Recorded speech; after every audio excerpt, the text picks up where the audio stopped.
Hello दोस्तों, welcome to पहल academy. मैं अविराज सारन आपका पहल एकेडमी में फिर से स्वागत करता हूं अपनी ज्योग्राफी की इस क्लास के अंदर में। आज से हम जो कोर ज्योग्राफी है, कल तो हमने डिस्कस किया था कि सोलर सिस्टम के अंदर में पृथ्वी की बाहरी संरचना क्या है और उसमें रिवोल्यूशन कैसे होता है, रोटेशन कैसे होता है, सीजन कैसे चेंज होता है। तो बेसिक किसी भी एग्जाम में काम आ सकते हैं और आपको अर्थ के बारे में पता होना चाहिए। लेकिन जो मेंस का टॉपिक है आज जो हम स्टडी करने वाले हैं वो प्रॉपर मेंस का टॉपिक है, जिसको आज के लेक्चर में नहीं हो पाएगा। ये आज या कल हो सकता है, परसों भी हो, तो आज या कल ये 2 लेक्चर में अपना कंप्लीट करने की कोशिश करेंगे। छोटा टॉपिक है जिसके अंदर में पृथ्वी की बेसिक जो आंतरिक संरचना है, स्ट्रक्चर है। ऊपर से तो देख लिया पृथ्वी कैसी है, इलिप्टिकल ऑर्बिट है, उसका इलिप्टिकल है, पृथ्वी खुद पूरी गोल नहीं है। तो उसके बाद में जब हम पृथ्वी की संरचना को अध्ययन करना शुरू करते हैं कि पृथ्वी के अंदर में क्या है, किस लेयर से बनी हुई है, तभी तो अलग अलग फिनोमेना है, माउंटेन्स प्लेटू प्लेन क्यों बने हुए हैं, उसको हम समझ पाएंगे। पहले ये है अपना यूट्यूब चैनल को आप सब्सक्राइब आपने कर लिया होगा और फाउंडेशन में जुड़िए, प्रीलिम टेस्ट सीरीज करिए, बहुत सारे यहाँ पे कोर्सेज चल रहे हैं जो आप पहले ज्वाइन करिए जल्दी जल्दी। ठीक है, तो आज हम ये ज्योग्राफी जो है और ये वाली जो वर्ल्ड ज्योग्राफी हम करवा रहे हैं, ये हमारा जो आरएस फाउंडेशन जो इंटीग्रेटेड प्रीलिम्स और मेंस का बैच है उसका पार्ट है, जो यहाँ पे यूट्यूब के ऊपर डाला जा रहा है, ताकि आपको पता लग सके कि ठीक है हम कितने डेडिकेट होकर इसको करवाना चाह रहे हैं। ठीक है, किसी के मन में कोई डाउट नहीं रहे, ये उसी का पार्ट है। इसी तरीके से दूसरे सब्जेक्ट्स भी है, साइंस हिस्ट्री किसी को भी ले लो आप, जो प्रीलिम्स के अकॉर्डिंग है जो अभी चल रहे हैं सारे, और जैसे ही प्रीलिम्स के साथ में ही कोई मेंस का जैसे ये टॉपिक आ गया, बिल्कुल इंटीग्रेटेड है ये टॉपिक, कि आपको स्ट्रक्चर के बिना मैं नहीं बता सकता कि माउंटेन कहाँ से एकदम से बता दूं वहाँ माउंटेन है, ठीक है, रट्टा मार लो, उससे नहीं समझ आएगा। उसके बाद जब माउंटेन्स बता दिए जाएंगे इंपॉर्टेंट, आपको प्लेन्स डेजर्ट बता दिए जाएंगे, फिर आपको थोड़े बहुत बचेंगे उसकी लिस्ट दे दी जाएगी कि आप याद कर सकते हैं, तो प्रीलिम्स का पूरा कवर हो जाएगा और उसके साथ हम मेंस भी कवर कर लेंगे। तो उसी तरीके से दूसरे सब्जेक्ट की क्लासेस भी चल रही है, लाइव क्लासेस चल रही है, तो जल्दी से ज्वाइन करिए इसको। ठीक है, होपफुली अब हम करेंगे आज ये सिलेबस है। सिलेबस हमेशा ध्यान रखना, आप जब भी आप नई क्लास शुरू करते हैं तो उसमें देखा करो कि सिलेबस का कौन सा पार्ट कवर हो रहा है। ठीक है, हर दिन हर की डे टू डे लाइफ का ये पार्ट आपका बन जाना चाहिए, कि जैसे आप ज्योग्राफी पढ़ना शुरू करो, एक दिन सिलेबस देख लिया उसके बाद प्रीलिम्स भी होगी, मेंस भी होगी, बाद में संभाल रहे हैं आप कि ठीक है सिलेबस क्या था, हमने क्या पढ़ा, सर ने क्या पढ़ाया, इस संस्थान ने क्या पढ़ाया, उस संस्थान ने क्या पढ़ाया, इनके मैटर में इतना डिफरेंस क्यों है, ये नहीं, रोज का देखो आप। आज हमने ज्योग्राफी नई क्लास है, दोबारा देखेंगे कौन सा पॉइंट कर रहे हैं, स्ट्रक्चर ऑफ द अर्थ, ये वाला पॉइंट हम करेंगे। ठीक है, जियोलॉजिकल टाइम स्केल बिल्कुल बेसिक है, ये हम नहीं करेंगे बिकॉज ये अभी तक जो सिलेबस है नया आएगा, अगर कुछ में पॉइंट जुड़ेगा तो हम तुरंत करवा देंगे, उसमें उसमें आपको टेंशन लेने की जरूरत नहीं है। लेकिन जियोलॉजिकल टाइम स्केल फिलहाल दिया गया है मेंस के अंदर में, जिसको हम अभी कवर नहीं कर रहे हैं। बिल्कुल बेसिक सा एक टॉपिक है, एक क्लास का टॉपिक है, कर लेंगे। लेकिन स्ट्रक्चर ऑफ अर्थ जानना जरूरी है, किसी का स्ट्रक्चर जाने बिना आप नहीं बता सकते कि वहाँ पे फिनोमेना क्यों हो रहे हैं। तो हम जब बात करते हैं कि स्ट्रक्चर का अर्थ जानना है, तो हेडिंग यही है कि कैसे जानेंगे हम स्ट्रक्चर का अर्थ, कैसे पता लगेगा। ठीक है, पृथ्वी है या फिर कोई चीज़ मटेरियल अपने पास, उसमें कैसे पता लगेगा। तो हर चीज़ को जानने के अलग अलग नेचुरल सोर्सेस भी है। स्ट्रक्चर वैसे भी अर्थ एक नेचुरल फिनोमेना है। ठीक है, एक नेचुरली उसमें बहुत सारे इवेंट्स अकर होते रहते हैं, जिनको हम स्टडी करके हम पता लगा सकते हैं कि ऐसी चीज़, ऐसे अजम्पशन करते हैं, फिर उनके ऊपर में स्टडी की जाती है। इसके अलग अलग इसमें साइंस में डिवाइड किया गया है इसको। तो हम देखते हैं कि सोर्स ऑफ इन्फॉर्मेशन क्या रहेगा अर्थ के इंटीरियर। अब अर्थ के स्ट्रक्चर को जानते हैं तो बेसिक हमने बाहर से देखा है उसको, अब देखेंगे कि अर्थ के लेयर तभी पता लगेगी जब पूरा इंटीरियर खोल के देखना पड़ेगा कि इसके अंदर में है क्या किसी भी ऑब्जेक्ट का। तो सबसे ज़्यादा हम टाइम नहीं लेंगे इसके अंदर में, मैं बेसिक कंसेप्ट समझाऊंगा, पूरा कंसेप्ट समझाया जाएगा आपको। और जब मैं ये पीपीटी डालूंगा तो उस टाइम पे ये हिंदी के अंदर में भी डाल दी जाएगी, ताकि किसी को भी ऐसे हर पीपीटी आगे वाली हिंदी में अवेलेबल रहेगी। फिलहाल अब मैं हिंदी में ही करवा रहा हूँ, अच्छे से इसके वर्ड में पूरे समझा दूंगा। ठीक है, और बेसिकली जो वर्डिंग है ये जनरली सेम ही रहती है, कुछ एक शब्द की तो वो यूज करेंगे। तो source of information of earth के इंटीरियर कैसे है, 3 तरीके से है, आपको 3 भागों में डिवाइड करने हैं इसको। एक तो है आर्टिफिशियल सोर्स आपका। ठीक है, देखेंगे कौन सा होता है आर्टिफिशियल सोर्स। एक होता है नेचुरल सोर्स, यानी कि जो हो रहे हैं, अर्थक्वेक हो रहा है, वोल्केनो हो रहा है, जितने भी इवेंट्स हो रहे हैं उनको हम स्टडी करेंगे, किस तरीके से उसको क्या बोलते हैं, स्टडी करने की जो प्रणाली उसको क्या बोलते हैं। ठीक है, और मीटेओराइट होता है। मीटेओराइट को क्यों स्टडी करेंगे सेकंड पार्ट में, बिकॉज मीटेओराइट्स क्या है, मीटेओराइट्स वो है कि बाहर कोई अगर स्टार है या कॉन्स्टलेशन है, अर्थ की तरह ही कोई ग्रह है जो टूट गया है। ठीक है, या जैसे अर्थ भी तो एक बिग बैंग थ्योरी से बनी है ना, इसका कैसे हुआ है, हम उसमें हमारे बिल्कुल सिलेबस में नहीं है, टाइम वेस्ट करने का मतलब नहीं था, इसलिए हमने नहीं किया इसको। लेकिन जब भी बिग बैंग थ्योरी जब हम करते हैं, बेसिक आप डाल के देखना कि अर्थ में का ओरिजिन हुआ कैसे है, बेसिक आप समझने की कोशिश करना कि ब्लैक होल हुआ, उसके अंदर में विस्फोट हुआ, सब ग्रह फैल गए। तो इसी तरीके से जब कोई ग्रह है वो टूटा है, तो अब जब अर्थ एक बड़े सोलर सिस्टम का पार्ट है और अर्थ, मान लो ये अर्थ है, यहाँ पे दूसरा ग्रह है, तीसरा ग्रह है, अब ये ग्रह टूटा है, सब ये लगभग इनकी स्ट्रक्चर सेम होगी। और नहीं भी एक एग्जैक्टली सेम भी नहीं होगी, तो थोड़ा डिफरेंस होगा कि इनके कंपोजिशन में, लेकिन उसमें वो चीज़ जरूर होगी जो अर्थ के अंदर में अवेलेबल है। तो जब ये ग्रह टूटता है, ठीक है, और ये पृथ्वी के ऊपर आगे, उसमें मीटेओराइट्स क्या है कि जो भी ग्रह का एक पार्ट टूटा हुआ है जो पृथ्वी तक पहुंच जाता है, यहाँ पे गिरा, तो इसको स्टडी करेंगे तो ये हमें वो टूटता है तो उसके अंदरूनी स्ट्रक्चर भी तो बाहर निकलेगा। तो ये मीटेओराइट हो सकता है उसके ऊपर वाले पार्ट, क्रस्ट का जिसको बोलते हैं ऊपर वाला पार्ट, ये हो सकता है बिल्कुल कोर एरिया का पार्ट हो। जब इसको स्टडी करते हैं तो हमें पता लग जाता है कि अर्थ की स्ट्रक्चर क्या है। तो हम इसको बारी बारी से स्टडी करते हैं कि तीनों चीज़ों को, कि आर्टिफिशियल सोर्स क्या है, मीटेओराइट्स किसको बोलते हैं और इससे कैसे मदद मिलती है, और नेचुरल सोर्स क्या है। आर्टिफिशियल सोर्स में जल्दी जल्दी कवर करेंगे, उसके बाद में हम आएंगे बेसिक क्रस्ट और उसके ऊपर में। तो टेम्परेचर, आर्टिफिशियल सोर्स क्या है? आर्टिफिशियल सोर्स ये है कि वो चीज़ जैसे टेम्परेचर हो गया, ठीक है, टेम्परेचर हो गया, प्रेशर हो गया, डेंसिटी होगी, ये है आर्टिफिशियल सोर्स। कि टेम्परेचर कैसे चेंज होता है हमें आइडिया लगाना है। इन बेसिक कुछ एक हमने पॉइंट्स लिए हैं जिनके बेसिस पे हम आइडिया लगाते हैं कि ऐसा हो रहा होगा पृथ्वी के अंदर, स्ट्रक्चर के अंदर में। कैसे पता लगता है? इन टेम्परेचर से, प्रेशर से और डेंसिटी के अंदर में, ठीक है। तो टेम्परेचर कैसे पता लगेगा? फॉर एवरी, देखो यहाँ पे लिखा है, मैंने पूरा लिख के लाया हूं ताकि आप रिवीजन कर सको। For every 32 metres there is 1 degree change in the earth temperature. जब आप खोदना शुरू करते हैं, अर्थ के क्रस्ट में जाना शुरू करते हैं, तो अर्थ का सबसे पहला फिनोमेना क्या मिलता है हमें, कि हर एक 32 मीटर के ऊपर में हमें 1 डिग्री जो टेम्परेचर है वो अर्थ का बढ़ जाता है। तो हमें पता लग रहा है कि नीचे जा रहे हैं तो टेम्परेचर बढ़ता जा रहा है। अब सारी चीजें एक साथ देखनी है आपको, एक बार ही समझ लो, उसके बाद में सारी चीजें एक साथ सोच के देखना कि सब चीजें एक साथ अगर हो रही है, बिकॉज वहां पे ऐसा नहीं है टेम्परेचर आज चेंज हो रहा है, प्रेशर कल लग रहा है और डेंसिटी परसों चेंज हो रही है, नहीं, एक साथ ही होता है। इसके इंटर रिलेटेड होते हैं ये फिनोमेना सारे, टेम्परेचर हो गया, प्रेशर हो गया, डेंसिटी, एक दूसरे को अफेक्ट भी करते हैं, ठीक है।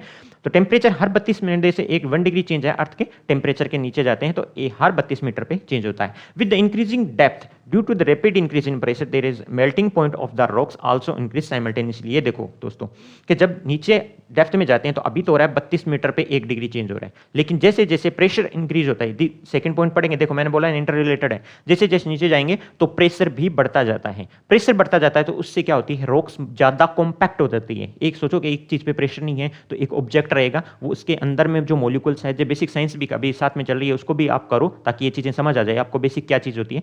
बेसिक फिजिक्स की बात आता हूं, ये तो चीज मैं बता रहा हूं कि जब मॉलिक्यूल होता है उसके बीच में स्पेस होता है, जब प्रेशर नहीं लग रहा है तो उसके क्या होता है, उसके अंदर में वो इतना कॉम्पैक्टनेस नहीं होता। लेकिन उसी चीज को अगर बाकी चीज कांस्टेंट रख के उसके ऊपर प्रेशर लगाया जाता है तो मॉलिक्यूल्स के बीच में स्पेस कम हो जाता है, वो ज्यादा कॉम्पैक्ट हो जाती है।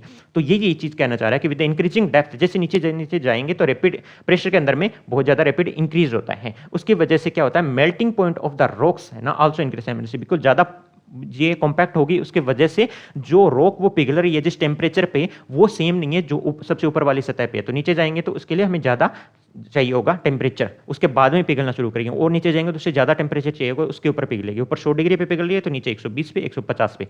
तो जो मेल्टिंग पॉइंट है ना, the increase in pressure, the melting point of the rocks also increase simultaneously. The rate of increase in the temperature inside the earth crust keep on declining toward the center of the earth. ये point भी एक देख लो आप, rate of increase in the temperature, नीचे जाएंगे ना तो inside the earth crust keep on declining, जैसे 32 मीटर पे हो गया हमारा तो 1 डिग्री चेंज हो गया, उसके बाद में 64 मीटर पे हो जाएगा। तो रेट है ना, जो कितने डेप्थ पे जा रहे हैं सिर्फ वो रेट चेंज हो रही है। लेकिन आपको क्या याद रखना है, ये 3 पॉइंट्स याद रखनी है। पहला तो हो रहा है 32 मीटर के ऊपर में 1 डिग्री का चेंज हो रहा है, विद आल्सो इंक्रीजिंग डेप्थ के साथ ही हमारा क्या हो रहा है, in their is a rapid increase in pressure change होता है, तो मेल्टिंग पॉइंट क्या हो जाता है आपका, ये साइमल्टेनियसली बढ़ जाता है, तो रॉक्स मेल्ट नहीं हो पाती। और rate of increase in temperature inside earth crust keep on declining toward the centre of earth. जो ये रेट है ना, ये रेट की बात कर रहे हैं, टेम्परेचर, हाँ ये बाकायदा ये चेंज होगा कि 1 डिग्री आपका चेंज हो गया, फिर 2 डिग्री चेंज हो जाएगा, टेम्परेचर ऐसे चेंज नीचे बढ़ता चेंज होता रहेगा। लेकिन जो रेट होती है ना, वो रैपिडली जैसे जैसे सेंटर की तरफ जाते हैं वो डिक्लाइन होती रहती है,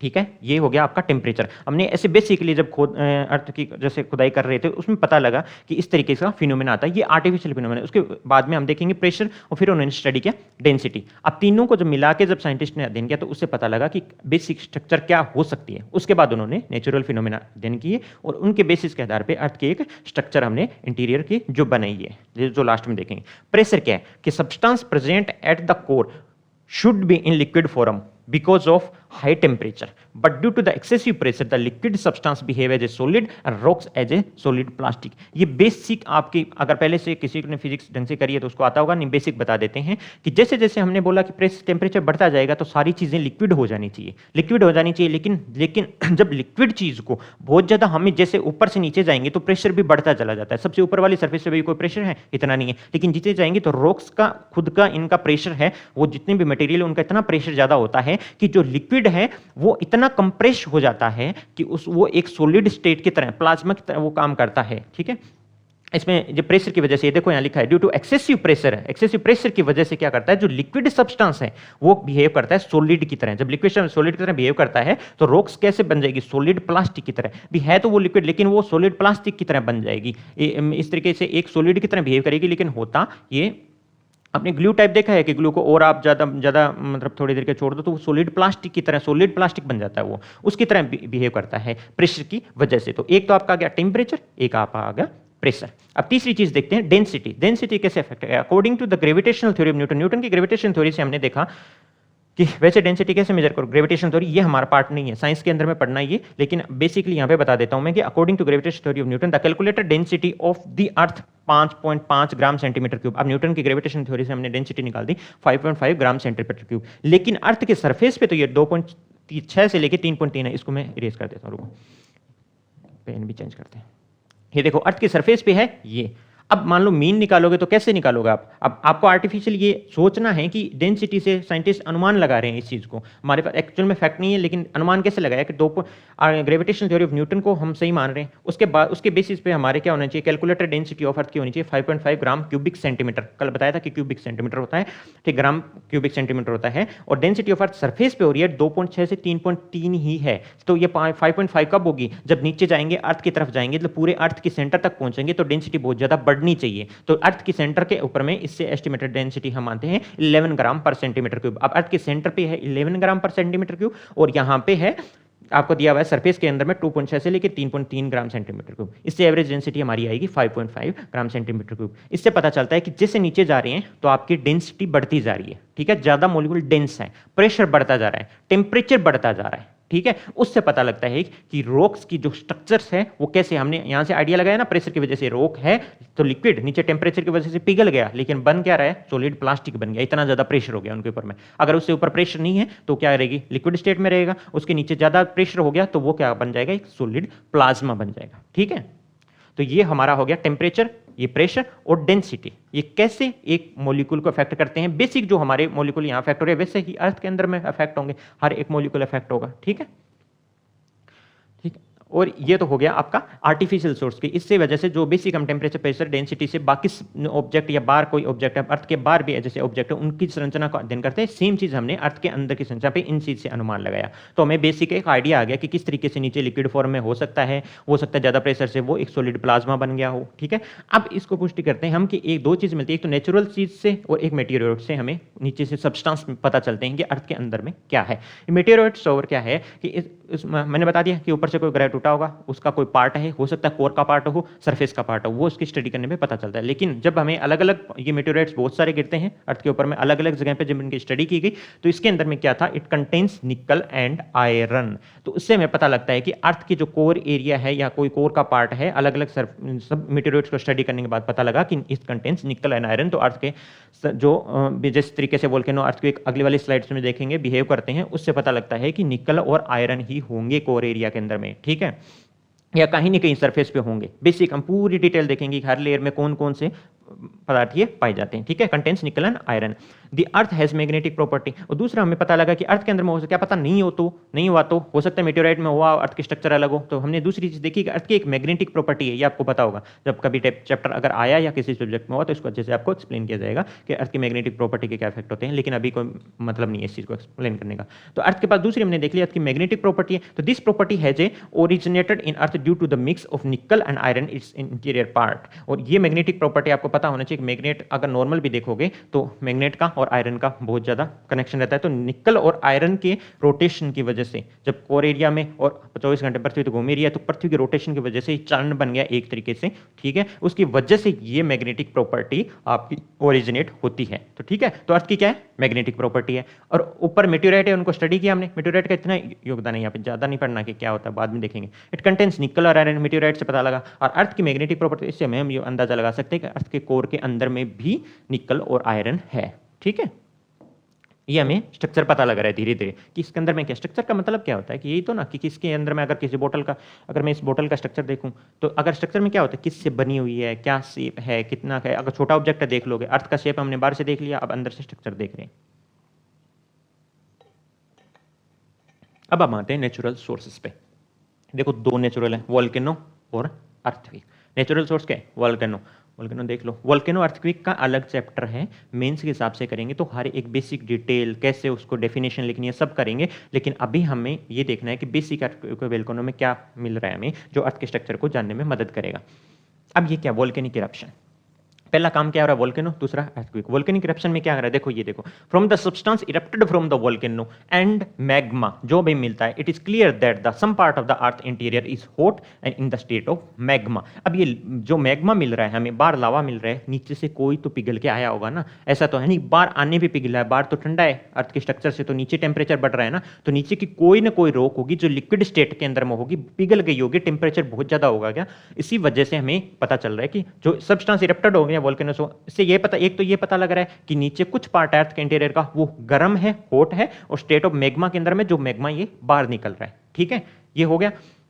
कैसे इरप्शन हो रहा है, कितने टाइप के होते हैं वो बाद में करेंगे, इसका जब स्पेसिफिक चैप्टर आएगा। अभी पता ये देखो कि इसके अंदर में, और इसके अंदर में भी बहुत सारे सब्सटेंस है, ऐश निकलती है साथ में, या कोई और मैटर भी निकलता है, उसका स्टडी करके हमें पता लग जाता है कि जो अर्थ के इंटीरियर के अंदर में कौन कौन से एलिमेंट्स मिलते हैं हमें। ठीक है, अर्थक्वेक हो गया। अब दूसरी चीज जो बेसिक स्ट्रक्चर बताती है हमें, अब वोल्केनो से तो ये पता लगा कि कौन से एलिमेंट हो सकते हैं, मैग्मा है, नीचे टेम्परेचर है, लेकिन अर्थ कितने लेयर्स में बंटी हुई है उसको और स्टडी करने के लिए हमें हेल्प मिलती है एविडेंस ऑफ सिस्मोलॉजी से। ठीक है, अब ये देखो कि वो आप बोलोगे सिस्मोलॉजी क्या है, सिस्मोलॉजी के ये डेफिनेशन देखो पहले, seismology is the science which study seismic waves.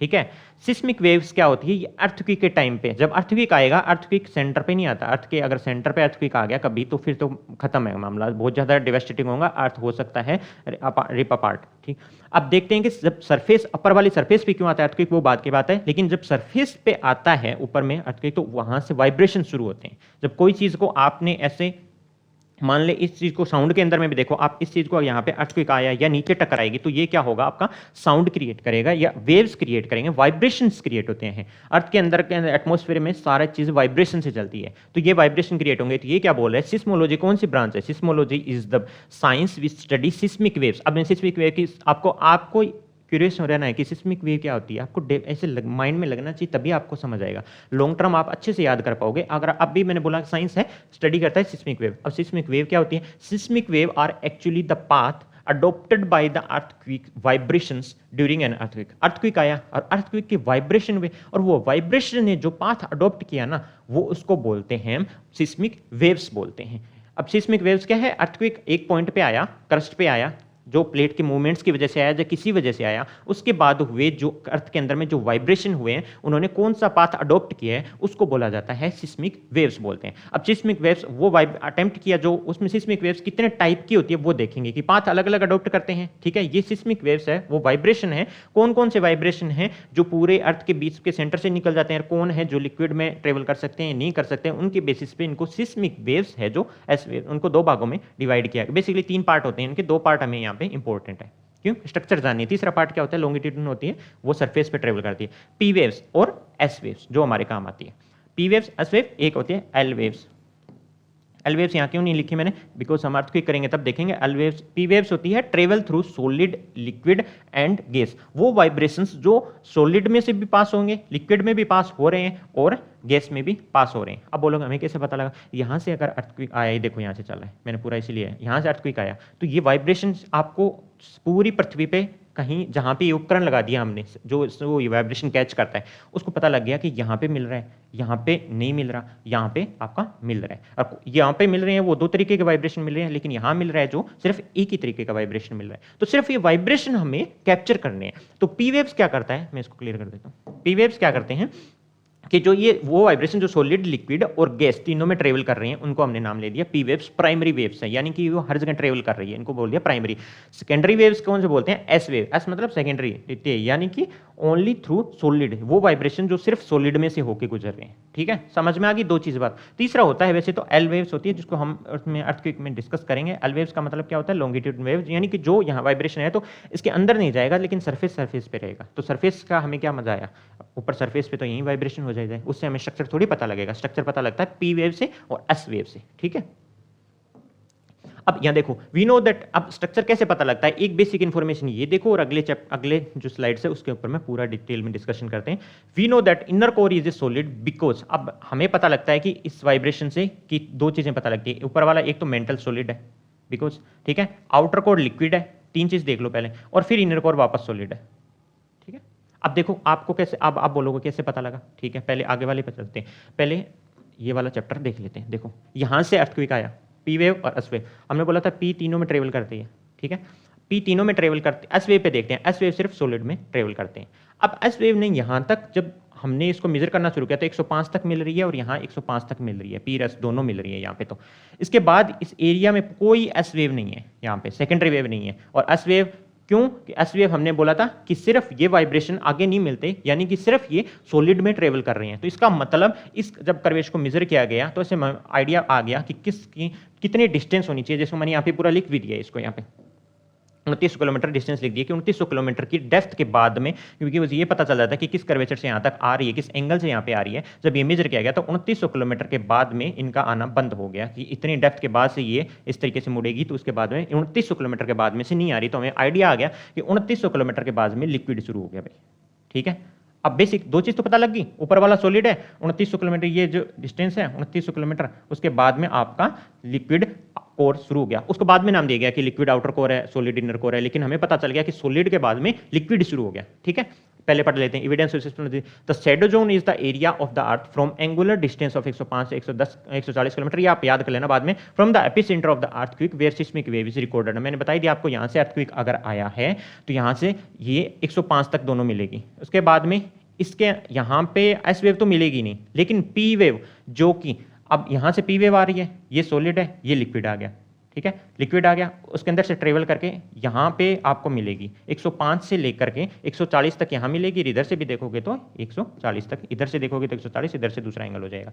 तो ये वाला एरिया में न तो आपको पी वेव मिल रही है, न आपको एस वेव मिल रही है। रीजन क्या है इसका, रीजन इसका होता है बेसिक, जब फिजिक्स आप कर रहे हैं, सर करवा रहे हैं, सर ने अभी करवाया था फिजिक्स इसमें, साइंस के अंदर में आपको करवाया था कि प्रॉपर्टी होती है कि कोई भी जब वेव्स ट्रेवल करती है तो जब मीडियम चेंज होता है तो उसकी स्पीड चेंज होती है। ठीक है, मीडियम चेंज होता है तो स्पीड चेंज होती है। अब देखो सॉलिड है, यहां से अगर सॉलिड से ये तो ट्रेवल करती है, लेकिन इसका मतलब ये नहीं कि इसकी स्पीड चेंज नहीं होगी। अगर स्पीड चेंज हो रही है तो वेवलेंथ भी चेंज हो रही है। वेवलेंथ का मतलब इसकी ये जो तय की दूरी भी चेंज हो रही है, जो यहाँ से इसकी स्पीड कुछ हो रहा है, लेकिन यहाँ जब आएगी तो वेवलेंथ चेंज। उसके बाद में 3 फिनोमेना होता है, रिफ्लेक्शन होता है, रिफ्रैक्शन होता है, डिफ्रैक्शन होता है। ये आप पढ़ना साइंस के अंदर में, उनको उन्होंने जो लाइट करवाई उसके अंदर में बहुत अच्छे से उसको एक्सप्लेन किया, लेकिन मैं बता देता हूँ यहाँ होता है डिफ्रैक्शन की वजह से। ये फिनोमेना होता है कि जब आता है यहाँ से सॉलिड से आप लिक्विड में आई तो इसकी स्पीड चेंज होती है। ठीक है, वापस अगर यहाँ पे आप सॉलिड से आई तो यहाँ पे स्पीड चेंज होती है, और यहाँ से वापस अब सॉलिड में वापस लिक्विड से सॉलिड में होगा तो स्पीड चेंज होगी। तो ये अपने ओरिजिनल पाथ से मूव करती है,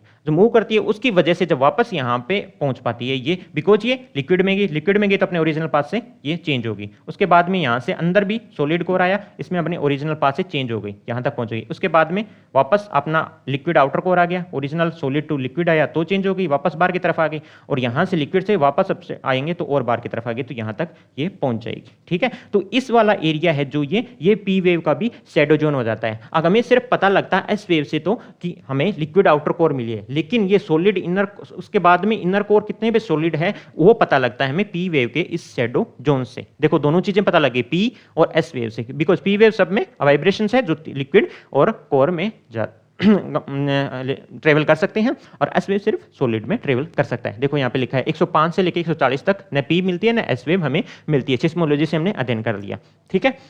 It is observed that seismography stations that these waves follow a curved path which prove the curvature is due to the variation in density in interior of earth। बता दिया आपको कि हमें liquid के बाद का सॉलिड का कैसे पता लगेगा। इससे पता लगेगा, अभी मैं पीछे वाली स्लाइड पे वापस जाऊंगा वहां पे दिखाने के लिए कि जब ये कर्व पाथ फॉलो करती है। अब कर्व पाथ कब फॉलो करेगी, कोई स्ट्रेट चल रही है वो अपने आप बिना कोई एक्सटर्नल इन्फ्लुएंस के स्ट्रेट ही चलेगी लाइन्स, या वेव हो चाहे सॉलिड, कोई भी आप साउंड बोल दो, कुछ भी बोल दो, वो सारे स्ट्रेट ही डायरेक्शन में जाएंगे जब तक आपकी डेंसिटी डिफरेंस नहीं आती है।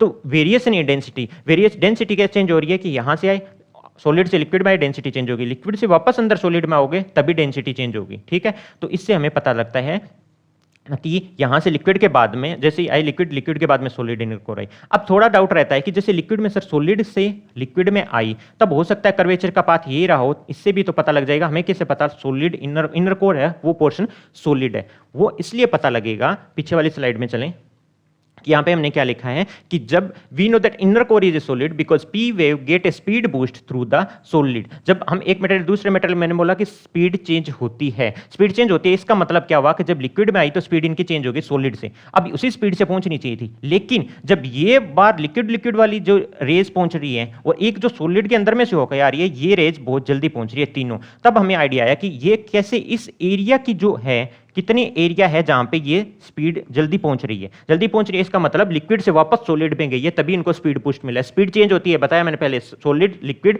एंड वापस सॉलिड के अंदर में आई, तो सॉलिड से लिक्विड में आई, तो ये जो सॉलिड डायरेक्ट पहुंच रही है इनकी स्पीड अलग है, सॉलिड से लिक्विड में आके जो पहुंच रही है इनकी स्पीड अलग है, लेकिन डिफ्रेक्शन हो रहा है इसलिए ये वाला पोर्शन खाली रह गया आपका और ये वाला पोर्शन खाली रह गया, बिकॉज डेंसिटी डिफरेंस की वजह से अपने ओरिजिनल लाइन से ये भटक जाती है, ठीक है। उसके बाद वापस हमें पता लग रहा है कि इनर कोर से होके जो लाइंस आ रही है वो जहां बीच में सेंटर पे पहुंच रही है, ये भी डिफरेंट है बजाय कि शैडो जोन के इधर वाली आने सिर्फ लिक्विड से आने वाली लाइन से, क्योंकि ये जल्दी पहुंच रही है, स्पीड बूस्ट मिल रही है। इसका मतलब वहां पे लिक्विड के अंदर में एक सॉलिड जोन भी है, उसको बोलते हैं हम इसलिए इसको फिर कोर को दो भागों में डिवाइड किया गया, आउटर कोर जो लिक्विड है, इनर कोर जो सॉलिड है। उसके बाद ऊपर वाला जिसको नाम दिया गया मेंटल, जो कि सॉलिड है, जिसे एस वेव से पता लग गया, ठीक है। The P wave that go through the centre of the earth arise faster than they do not pass through the centre. मैंने बता दिया आपको, बार बार लिक्विड से आएगी, उसकी जो टाइम ज्यादा लगेगी। ये बीच वाले ये सोचेंगे कि यहाँ पे इतना फास्ट कैसे आ गया इस एरिया के अंदर में, तो उससे हमें पता लग गया कि ये जो जितनी स्पीड से जितनी फास्ट आई है वो टाइम कैलकुलेशन में, सिस्मोलॉजी में काम यही होता है। उसके बाद में पता लग गया कि ये इतना पोर्शन है वो हमारा इस रेडियस पे या इतनी देर में आई है, तो कितना डेंसिटी डिफरेंस आया होगा, उससे कैलकुलेशन से उन्होंने आइडिया लगा लिया कि इंदर वाला कोर है वो सॉलिड है। तो तीन चीजें आपका एस वेव से आपको पता लग गया कि आउटर मेंटल है, सॉलिड है। उसके बाद में आपने देखा कि जितना डिस्टेंस पी वेव और एस वेव के बीच में, पी वेव का शेडो जोन आता है, ठीक है, एस वेव का पूरा शेडो जोन उससे सॉलिड, पी वेव का शेडो जोन आता है, उससे पता लग गया कि ये वाला कितना पोर्शन लिक्विड है, ये वाला पता लग गया। और बीच में वापस हमें मिल रही है, कितनी जल्दी मिल रही है, बाकी जो पी वेव के जोन में पी वेव मिल रही है उससे ज्यादा, तो इसलिए इसको बोलते हैं हम इतना पोर्शन है जो हमारा इनर कोर का हिस्सा है। तो हमें तीन चीज मिल गई कि इनर कोर है, सॉलिड है, आउटर कोर है जो लिक्विड है, मेंटल आपका सॉलिड है, ठीक है। ये हमने कर लिया था। इसमें नीचे और क्या लिखा है, as S wave do not pass through the liquid and disappear from the depth of more than 2900 kilometre, 2900 kilometre पे डिसअपियर हो जाती है, it approve that earth is in liquid state है बियॉन्ड 2900। तो हमें पता लग गया था 2900 किलोमीटर से डेप्थ के बाद में लिक्विड स्टेट में, which is extended near the core of the earth. Again no P wave in 105 से लेकर 140 तक मैं एक्सप्लेन कर चुका हूं कि वहां पे कोई पी वेव नहीं है, सो सॉलिड इन कोर जोन से डिफ्लेक्ट हुआ होगा, ठीक है। दूसरा हमें क्या मिल रहा है कि यहाँ पे पी वेव है वो बहुत जल्दी हमें रीच कर रही है, बजाय कि इस एरिया की पी वेव के इस एरिया की पी वेव के अगर डिस्टेंस देखें तो इससे पता लग रहा है कि ये वापस से डेंसिटी डिफरेंस आया है, मतलब कि बीच वाला हिस्सा सॉलिड इनर कोर है। अब तीन चीजें पता लग गई, लेकिन बाद में जब इनका पूरा स्टडी करके इनका डाटा आया तो उसके बाद में हमें पता लगा कि इनके डिफरेंस क्या है। इन्होंने पूरा एक्चुअल में कैलकुलेट कर लिया, ये वाला पार्ट कोई 2150 भी बोलता है, कितना भी बोलता है, तो इसमें थोड़ा डिफरेंस हो सकता है, लेकिन 2900 किलोमीटर तक हमें प्रॉपर डाटा मिला है। इसके हिसाब पे उन्होंने बनाई 3 लेयर, ठीक है। तो हम आज देखेंगे सिर्फ 3 लेयर देखेंगे। ऊपर वाली लेयर को क्या बोलते हैं, क्रस्ट बोलते हैं, ठीक है। नीचे वाला उन्होंने बोल दिया कि मेंटल, और फिर बाद में आता है कोर, जिसको 2 भागों में डिवाइड किया गया है। ऊपर वाला बोलते हैं लिक्विड वाला आउटर कोर है, सॉलिड इनर कोर है। आज हम सिर्फ ये स्टडी करेंगे कि इसकी क्या डिस्टेंस दी हुई है, उसके बाद में कल हम स्टडी करेंगे इसके अंदर में कि हर कोर के अंदर में इनका कंपोजिशन क्या है। मेन इंपॉर्टेंट पॉइंट, जैसे सॉलिड है तो यहाँ पे इंपॉर्टेंट क्या मिल सकता है, कैसे पता लगा मैं, वो वहीं पे है। लिक्विड एरिया में क्या मिलेगा, जैसे रॉक है ये लिक्विड में है तो कैसे सस्टेन कर रही है। इसके बाद एस्टेनोस्फीयर क्या होता है, ये कल का पार्ट है एलिमेंट्स का। पहले स्टडी करते हैं कि क्रस्ट क्या है। लेयर कैसे बनी बता दी मैंने आपको, लेयर इस वजह से हमें बन गई, ठीक है। पृथ्वी की संरचना कभी भी रही होगी तो इस तरीके से लेयर वाइज रही है पृथ्वी की संरचना।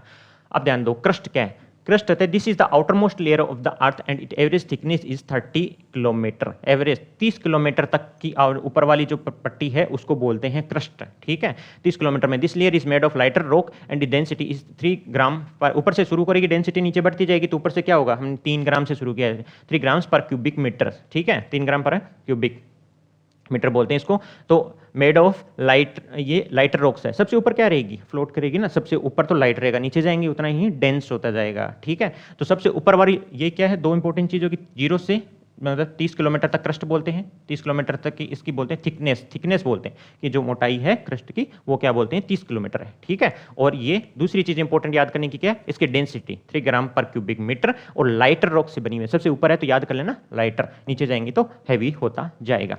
दूसरी चीज आती है आपके मेंटल। मेंटल को सबस्ट्रेटम भी बोलते हैं, मेंटल को मेंटल ही बोलते हैं वैसे, हिंदी इंग्लिश में कुछ नहीं फर्क पड़ता। Mantle, mantle is extended up to depth of 2900 kilometre. S wave से पता लगा था हमें सॉलिड है ऊपर से, मेंटल सॉलिड है पूरी, तो 2900 किलोमीटर तक हमें सिंपल मेंटल में कोई डाउट ही नहीं है, 2900 किलोमीटर तक आती है from the crust of the earth. Crust से शुरू होती है, और क्रस्ट से शुरू इसलिए होती है कि कहाँ आगे वो जो आपका अर्थक्वेक आ रहा है, जो पी एस वेव जनरेट हो रही है क्रस्ट में तो हो रहा है, क्रस्ट में तो आएगा ऊपर, मेंटल में नीचे, इतना नीचे थोड़ी ना आएगा। जब अर्थक्वेक करेंगे तब देखना, इस चीज को याद रखना वहां पे कि क्रस्ट से शुरू करके 2900 किलोमीटर तक हमारा ये हमें मेंटल मिलता है, ठीक है। Depth 29 kilometre from the crust of the earth. The upper part of the mental is called एस्टेनोस्फीयर। ऊपर वाला पार्ट होता है ना, सबसे ऊपर वाला पार्ट जो क्रस्ट के जस्ट नीचे है, उसको हमने अलग किया है एस्टेनोस्फीयर। जो कल देखेंगे कि अलग इसको क्यों किया है हमने, इतने डिस्टेंस को अलग से क्यों किए, बिकॉज यही चीज़ है जो मूव करवा रही है। जब प्लेट के हम थोड़ा सा कल डिस्कस करेंगे इस चीज़ को, उसके बाद में देखेंगे प्लेट्स क्या होती है जो इसके ऊपर में मूव कर रही है। वोल्केनो वगैरह से लावा जो हमें मिल रहा है वो यहीं से मिल रहा है, ठीक है।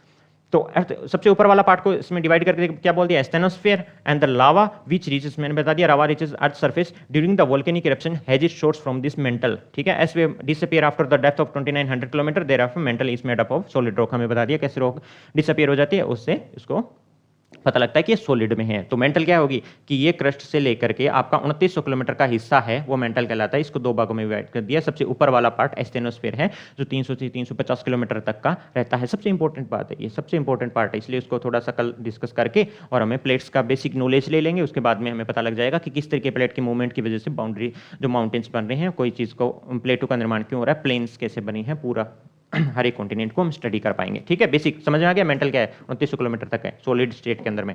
अब आते हैं हम सबसे कोर एरिया, जो कोर एरिया मतलब कोर, ठीक है। The part of earth interior which is extended between 2900 से लेकर अप्रोक्सीमेटली 6371 किलोमीटर। उन्होंने प्रिसाइज कैलकुलेशन होती है ऐसे उन्होंने बोला है, हो सकता है कन्फर्म तो देखो किसी को नहीं, तो यहाँ पे देखो 6378 लिखा हुआ है या 6371 लिखा हुआ है, तो बिकॉज ये इसके नीचे हम सिर्फ जो पी वेव मिल रही है उनकी स्पीड मिल रही है उससे कैलकुलेशन कर सकते हैं। जैसे सन की डिस्टेंस है ना, सन तक गया थोड़ी है कोई, लेकिन सन की डिस्टेंस कैलकुलेट करते हैं ना किसी बेसिस पे तो करते हैं, वो सेम चीज़ पे बेसिस पे यहाँ डिस्टेंस कैलकुलेट की गई है।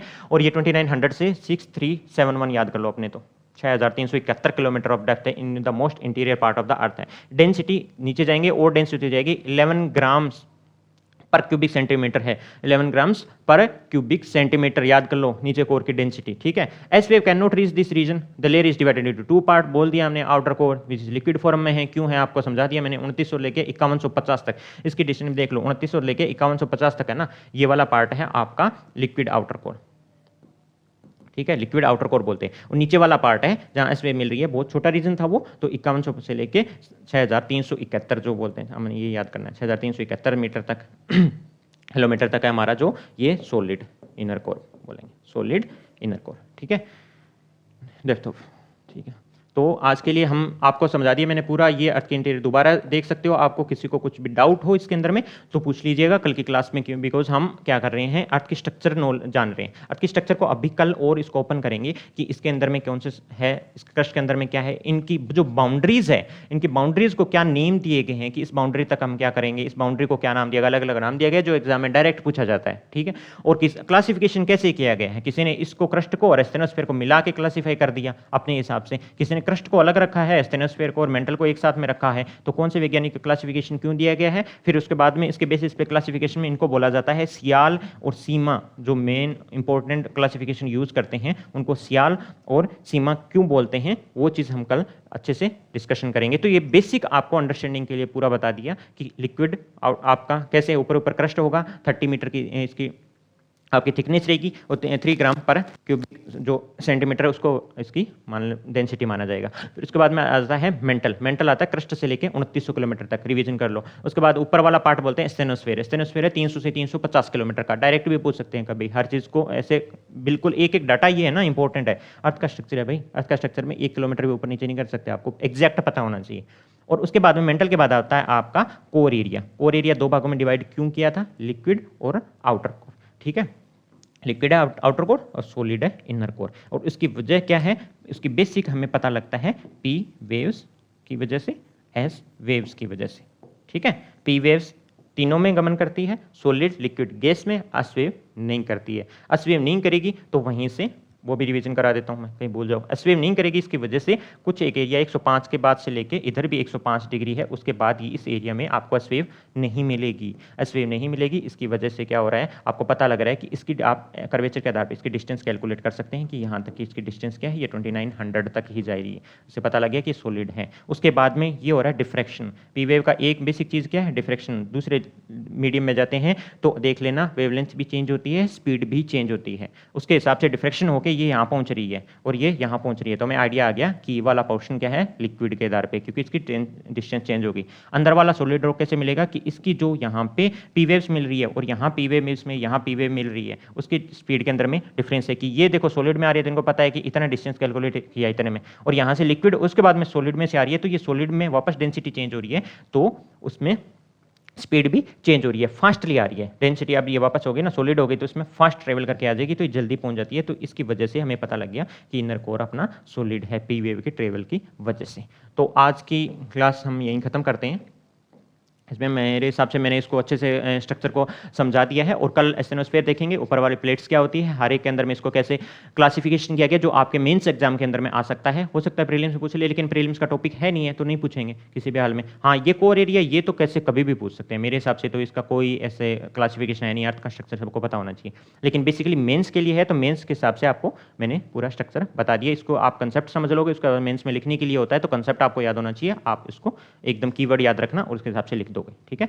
कल मिलते हैं हम, इसके साथ में एस्टेनोस्फेयर करेंगे, प्लेट्स के ऊपर वाले को प्लेट क्यों बोलते हैं, सियाल और सीमा में कैसे डिवाइड किया हुआ है, कौन से वैज्ञानिक ने इसको क्या नाम दिया हुआ है, वो सारा हम कवर कर लेंगे कल। और सियाल की डेफिनेशन क्या, सीमा की डेफिनेशन क्या, आपको डेफिनेशन के हिसाब से कैसे लिखना है वो हम कल कवर करेंगे, ठीक है दोस्तों।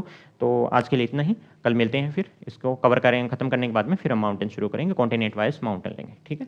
Thank you.